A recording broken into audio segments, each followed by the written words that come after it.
السلام علیکم ورحمۃ اللہ وبرکاتہ۔ الحمد للہ الذی ہدانا لہذا وما كنا لنهتدی لولا ان هدانا اللہ والصلاة والسلام علی اشرف الانبیاء والمرسلین اما بعد۔ قال اللہ تعالی فی القرآن الکریم والذین یبیتون لربهم سجدا وقیاما، سورہ فرقان۔ اللہ رب العالمین کا شکر و احسان ہے کہ ہم اور آپ فضیلت الشیخ حافظ سہیل المدنی حفظہ اللہ کی امامت میں سال رواں کے رمضان کی پہلی تراویح سے فارغ ہو چکے۔ اللہ تعالیٰ جس طرح امن و سکون کے ساتھ صحت کے ساتھ پہلی تراویح کی ہم سب کو توفیق دی ہے، ایسی ہی پورے رمضان اس کی توفیق دی، آمین۔ رمضان المبارک کے اندر ہم اور آپ داخل ہو چکے ہیں۔ پہلی رات کے اندر ہم اور آپ ہیں۔ اس مناسبت سے ہمیں اور آپ کو صحابہ کرام کی ایک سنت پر عمل کرنا چاہیے۔ جانتے ہیں وہ سنت کیا تھی صحابہ کرام کی؟ جب کوئی نیا سال صحابہ کرام کے بیچ آتا یا جب کوئی نیا مہینہ داخل ہوتا، وہ ایک دوسروں کو ایک دعا سکھاتے تھے۔ امام حیثمی رحمۃ اللہ علیہ مجمع الزوائد کے اندر نقل کرتے ہیں اور اس کی سند کو حسن قرار دیتے ہیں۔ راوی حدیث حضرت عبداللہ بن ہشام رضی اللہ تعالی عنہ وہ بیان کرتے ہیں، كان اصحاب رسول اللہ صلی اللہ علیہ وسلم يتعلمون هذا الدعاء كما يتعلمون القرآن اذا دخلت السنة او الشهر۔ کہ جب نیا سال آتا یا نیا مہینہ داخل ہوتا تو صحابہ کرام ایک دوسرے کو یہ دعا ویسے ہی سکھایا کرتے تھے جیسے قرآن کریم کو سکھایا کرتے تھے۔ جس طرح سے قرآن ایک دوسرے سے سیکھتے تھے، اسی انداز میں اور اسی طریقے میں اس دعا کو یاد کیا کرتے تھے اور ایک دوسروں کو تعلیم دیا کرتے تھے۔ وہ دعا کیا ہے؟ اللہم ادخلہ علینا بالامن والایمان والسلامت والاسلام ورضوان من الرحمن وجوار من الشیطان۔ کہ اللہ اس مہینے کو یا اس سال کو ہم پر امن و امان کے ساتھ داخل فرما، اسلام اور سلامتی کے ساتھ داخل فرما، ورضوان من الرحمن اللہ کی رضامندی اور خوشنودی کے ساتھ داخل فرما، وجوار من الشیطان اور شیطان سے حفاظت کے ساتھ داخل فرما۔ کتنی عظیم دعا ہے، تو ہم اور آپ اس دعا کا اہتمام کریں۔ اللہم ادخلہ علینا بالامن والایمان والسلامت والاسلام ورضوان من الرحمن وجوار من الشیطان۔ الحمدللہ رمضان مبارک کا مہینہ شروع ہو چکا ہے، شیاطین قید و بند کر دیے گئے، آسمان کے سارے دروازے کھول دیے گئے، جنت کے سارے دروازے کھول دیے گئے، جہنم کے سارے دروازے بند کر دیے گئے، اور اللہ کا منادی یہ آواز دے رہا ہے، یا باغی الخیر اقبل یا باغی الشر اقصر۔ یہ فضائیں معطر ہیں اور رب کی خاص رحمتوں اور برکتوں کی گھٹائیں چھائی ہوئی ہیں۔ آواز دی جا رہی ہے، یا باغی الخیر اقبل، اے نیکی کے طلبگار انسان، اے نیکی کے خوگر انسان، اقبل آگے بڑھو، یا باغی الشر اقصر، اور اے گناہوں کے رسیا انسان، اے گناہوں کے عادی انسان، تم اس مہینے میں گناہوں سے باز آ جاؤ۔ یہ مہینہ گناہ کرنے کا مہینہ نہیں ہے، یہ مہینہ نیکیاں کرنے کا مہینہ ہے، یہ نیکیاں جمع کرنے کا مہینہ ہے، یہ نیکیاں اکٹھا کرنے کا مہینہ ہے۔ لہذا اے نیکی کے طلبگار آگے بڑھو، اور اے برائی کے خوگر انسان، برائی سے تم کلیتاً باز آ جاؤ۔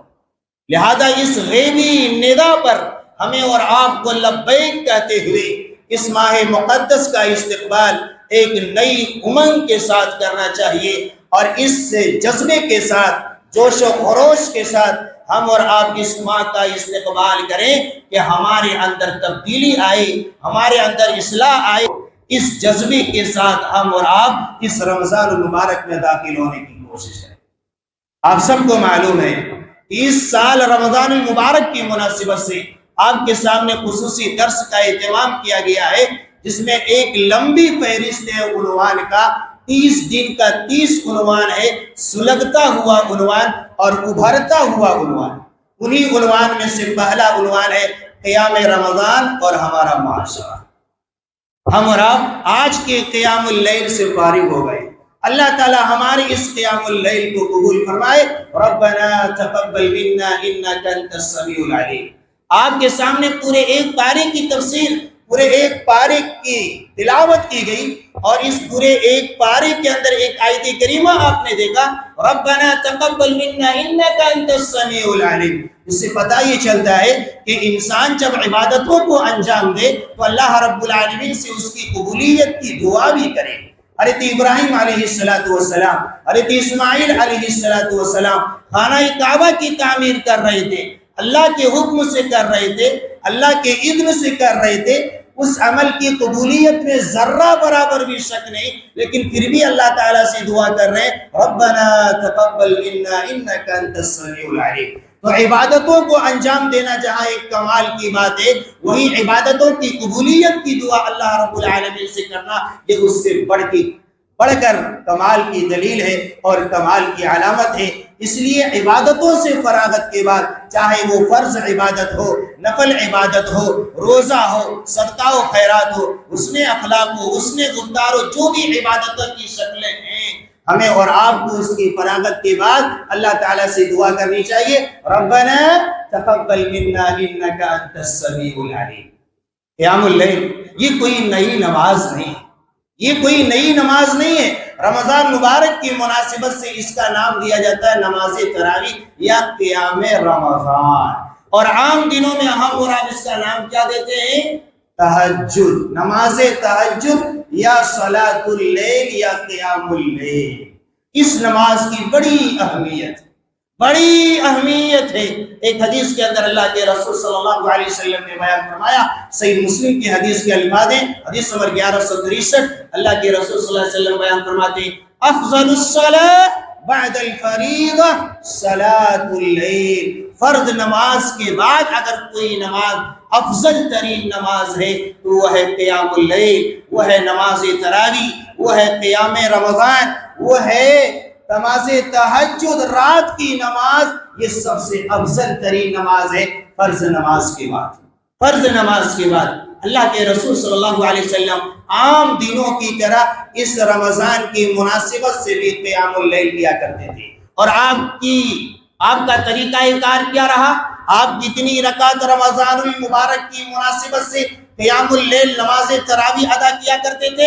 صحیح بخاری کی حدیث کے الفاظ، حدیث نمبر 2013، راوی حدیث حضرت ابو سلمہ بن عبد الرحمن رحمہ اللہ، مشہور تابعی ہے، وہ ام المؤمنین اما عائشہ صدیقہ رضی اللہ تعالی عنہا سے سوال کرتے ہیں کیف کان الصلاۃ رسول اللہ صلی اللہ علیہ وسلم فی رمضان۔ اے اماں آپ بتائیں کہ اللہ کے رسول صلی اللہ علیہ وسلم کی نماز رمضان المبارک کی مناسبت سے کیسی ہوا کرتی؟ آپ دیکھیں صحابہ کرام کی طرح تابعین کے اندر بھی نبی کی سنت کو جاننے کا جذبہ، نبی کے طریقے کو جاننے کا جذبہ کہ اس رمضان کو کیسے گزارا جائے اور اللہ کے رسول صلی اللہ علیہ وسلم کا معمول کیا رہا، یہ تابعین کے اندر جذبہ تھا۔ کیونکہ عمل وہی قبول ہے جو سنت کے مطابق ہو۔ تو تابعی حضرت ابو سلمہ بن عبد الرحمن اما عائشہ سے سوال کرتے ہیں کیف کانت صلاۃ رسول اللہ صلی اللہ علیہ وسلم فی رمضان۔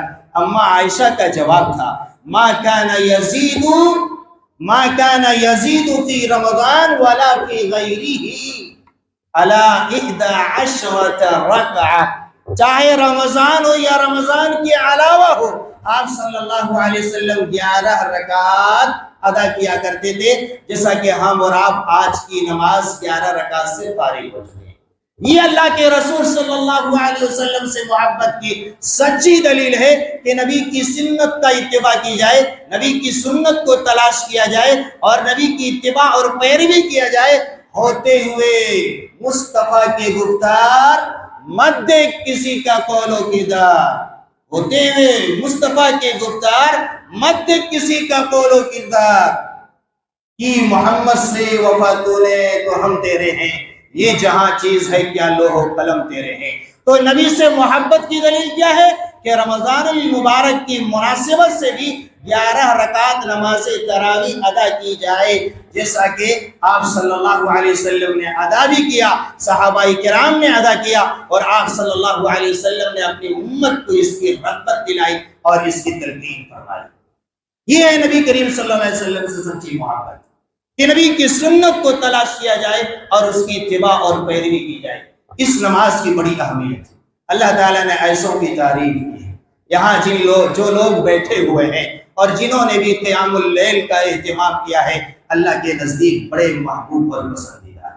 اللہ تعالیٰ نے اس کی تعریف کی ہے، عباد الرحمن، متقی، پرہیزگار، تقوی شعار اللہ والوں کی، اور سچ پوچھئے تو اولیاء اللہ کی یہ سب سے بڑی علامت ہے کہ وہ قیام اللیل کا اہتمام کرتے ہیں۔ آج ہم اور آپ نہ جانے کن کن کو اولیاء اللہ سے تشبیہ دیتے ہیں، جن کو ایک سجدے کی بھی توفیق نہیں ہوتی ہے۔ اولیاء اللہ، سن لیجئے آج کے اس درس کی مناسبت سے، سب سے بڑے ولی وہ ہیں جو فرائض کے ساتھ ساتھ نوافل کا اہتمام کرتے ہیں۔ اللہ تعالیٰ نے بیان فرمایا والذین یبیتون لربہم سجدا وقیاما، اللہ والے تو وہ ہیں، عباد الرحمن تو وہ ہیں، اللہ کے سچے بندے تو وہ ہیں جن کی راتیں سجدوں میں اور قیام میں گزرتے ہیں۔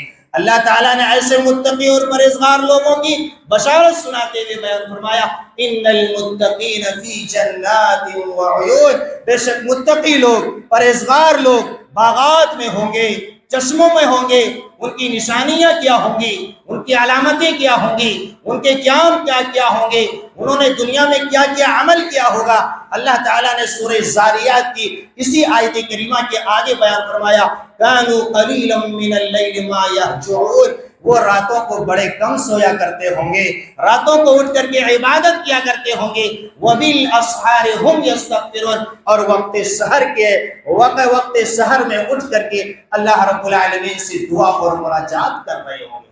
یہ ہے عباد الرحمن، یہ ہے عباد الرحمن کی پہچان جو قیام اللیل کا اہتمام کرتے ہیں۔ لیکن اگر ہم اور آپ اسی قیام اللیل کا اس رمضان کی مناسبت سے ادا کریں، جسے نماز تراویح کہا جاتا ہے، قیام رمضان کی کہا جاتا ہے، تو اس کی اہمیت مزید دو چند ہو جاتی ہے، مزید دو چند ہو جاتی ہے، بشرطے کہ دو شرطیں ہمارے اندر پائی جائیں، دو چیزیں پائی جائیں، ایک ہے ایمان اور دوسرا ہے اخلاص، ایک ہے ایمان اور دوسرا ہے اخلاص۔ تو پھر اس تراویح کی بڑی اہمیت ہے۔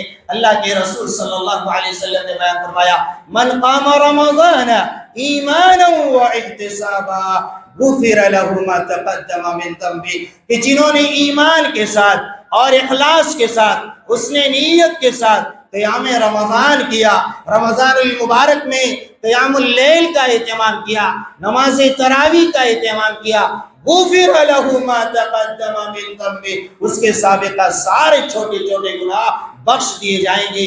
آپ خوش نصیب ہیں اللہ کے بندو، میرے عزیزو، آپ اللہ کے چہیتے ہو کہ اللہ رب العالمین نے آپ کی زندگی میں، ہماری زندگی میں ایک اور موقع دیا کہ ہم اور آپ اپنے گناہوں کو اپنے سے دور کر سکیں، ہم اور آپ گناہوں سے پاک اور صاف ہو سکیں، اپنے درجات کو بلند کر سکیں۔ یہ اللہ رب العالمین کا ہمارے اور آپ کے اوپر ایک بہت بڑا انعام ہے۔ کل کی شام تک کتنے ایسے لوگ تھے، ہمارے احباب میں سے تھے، ہماری بہنیں تھیں، کل کی شام اسے نصیب ہوئی، لیکن آج کی شام اسے نصیب نہیں ہوئی ہے۔ اللہ کے پیارے ہو گئے۔ ہمارے اسی دھارواڑ کے اندر مدنی مسجد سے اعلان کیا گیا کہ فلاں شخص کا انتقال ہو چکا ہے، تو کل کی شام اسے نصیب ہوئی، آج کی شام اسے نصیب نہیں ہوئی ہے۔ تو جس اہتمام کے ساتھ، جذبے کے ساتھ، ولولے کے ساتھ، جوش کے ساتھ، خروش کے ساتھ، اخلاص کے ساتھ، للہیت کے ساتھ اور رضا الہی کے حصول میں آپ نے اس قیام اللیل پہلی رات کی قیام اللیل کا اہتمام کیا ہے۔ یہ نیت کریں، ارادہ کریں، عزم مصمم کریں کہ رمضان کے پورے مہینے اسی جذبے کے ساتھ ہم اور آپ اس کا استقبال کریں گے۔ جانتے ہیں اس کا اجر اللہ تعالیٰ آپ کو کیا عطا کرے گا۔ اللہ کے رسول صلی اللہ علیہ وسلم بیان فرماتے ہیں اِنَّهُ مَنْ قَامَ مَعَ الْإِمَامِ، جس شخص نے امام کے ساتھ قیام اللیل کیا حتی ینصرف، امام کے پلٹنے تک، یعنی پوری رکعت نماز تراویح کے ساتھ ساتھ نماز وتر کا بھی اہتمام کیا، اللہ کے رسول نے کیا بشارت سنائی؟ کتب لہ قیام اللیل، اس کے لیے پوری رات کا قیام نماز پڑھنے کا اجر اور ثواب ہے۔ اگر ایک مہینہ ہم اور آپ اس کا اہتمام کر لیتے ہیں، اتنا اجر اللہ رب العالمین عطا کرے، بے حساب ہم گن نہیں سکتے۔ اس لیے اس نعمت کو غنیمت سمجھیں، یہ جو زندگی کی سانس ہے بڑی قیمت ہے، بڑی قیمت ہے۔ اس کا احساس اس وقت ہوگا جب رب کائنات کے سامنے ہم اور آپ حاضر ہوں گے، اللہ تعالی ہم سے حساب و کتاب لے گا، ہماری زندگی کے ورق کی گردانی کی جائے گی کتابی شکل میں، اور اللہ رب العالمین جب ہمارے اعمال کو ہماری نگاہوں کے سامنے رکھے گا تو ہم کہیں گے یا اللہ ایک دفعہ موقع دیجئے کہ ہم دنیا میں پھر سے جا کر کے نیک عمل کریں۔ یہ ہے اس زندگی کی سانس کی قیمت، اس دنیا کی زندگی کی قیمت۔ جو وقت ملا ہے اسے غنیمت جانے، موت سے قبل حیات کو ہم اور آپ غنیمت جانے۔ اللہ تعالیٰ سے دعا ہے یا اللہ ہم سبوں کو آج کی اس درس میں بیان کردہ تمام باتوں پر عمل کی توفیق عطا فرما۔ یا اللہ سب سے پہلے ہمیں عمل کی توفیق عطا فرما۔ یا اللہ عمل سکون کے ساتھ رمضان مبارک کے تمام تر فیض و برکات سے فائدہ اٹھانے کی توفیق عطا فرما۔ یا اللہ جو اس دنیا سے رخصت ہو چکے ہیں ان کے قبروں کو تو نور سے بھر دے، جو بیمار ہیں انہیں صحت عاجلہ اور شفاء کاملہ عطا فرما۔ آمین۔ السلام علیکم ورحمۃ اللہ وبرکاتہ۔